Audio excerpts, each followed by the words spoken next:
किताब honour and gallantry में field marshal Sam Manekshaw कहते हैं कि मेरे नेतृत्व में कुछ सैनिकों की यूनिट दुश्मनों के इलाके में जासूसी करने गई।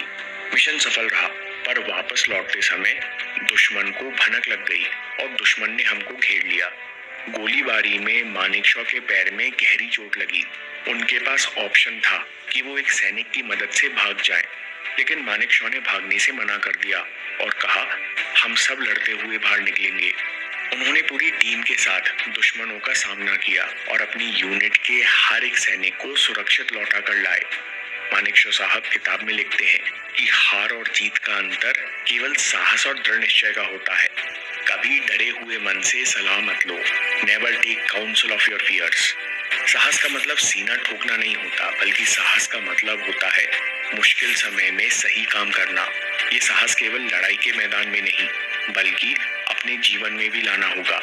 आपके जीवन में साहस नहीं है, आप अपनी बात पर टिके नहीं रह सकते, तो कोई आपकी इज्जत नहीं करेगा, आप खुद भी नहीं। दृढ़ संकल्प और सहन शक्ति। ये कहानी 1962 की है। अब सैम मानेकशॉ लेफ्टिनेंट कर्नल थे। उन दिनों भारत और चीन के बीच में तनाव बढ़ रहा था और लेफ्टिनेंट कर्नल मानेकशॉ की टुकड़ी को एक खास चौकी की रक्षा करने का काम सौंपा गया।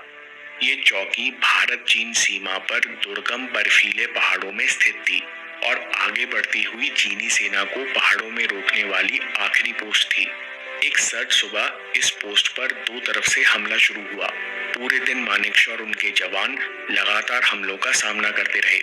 लगता था कि कुछ ही देर में भारतीय सैनिक पोस्ट छोड़ देंगे, लेकिन मानेकशॉ कभी से पीठ दिखाने वालों में से तो थे नहीं।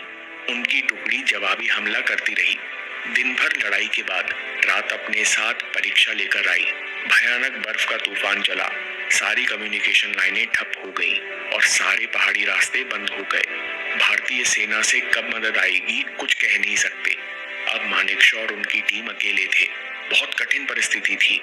न दवाई, न गोला बारूद, हड्डियां जमाने वाली ठंड जो हर दिन किसी जवान को निगल रही थी। लेकिन विपत्ति भी मानेकशॉ का मनोबल नहीं तोड़ पाई। उन्होंने अपने जवानों के साथ संकल्प लिया कि जिएंगे या मरेंगे, लेकिन इस चौकी पर कब्जा नहीं होने देंगे। मानेकशॉ का दृढ़ संकल्प और सहन शक्ति देखकर सैनिकों में जोश भर गया। दिन हफ्तों में बदल गए। मानेकशॉ और सैनिक भूखे थे, चोटिल और बीमार थे, पर गोली खत्म हो जाए तो चाकुओं और नाखूनों से लड़ने को तैयार थे। चीनी सेना की मजाल न हुई कि वो चौकी को छू पाते। 12 दिनों बाद जवानों की मदद के लिए भारतीय टुकड़ी पहुंची और चीनी सेना को अपना रास्ता बदलना पड़ा। सैम मानेकशॉ के असाधारण नेतृत्व और दृढ़ संकल्प की कहानी भारतीय सेना में आग बनकर फैल गई। सैम मानेकशॉ को सैम बहादुर पुकारा जाने लगा। वे भारतीय सेना के साहस की निशानी बने।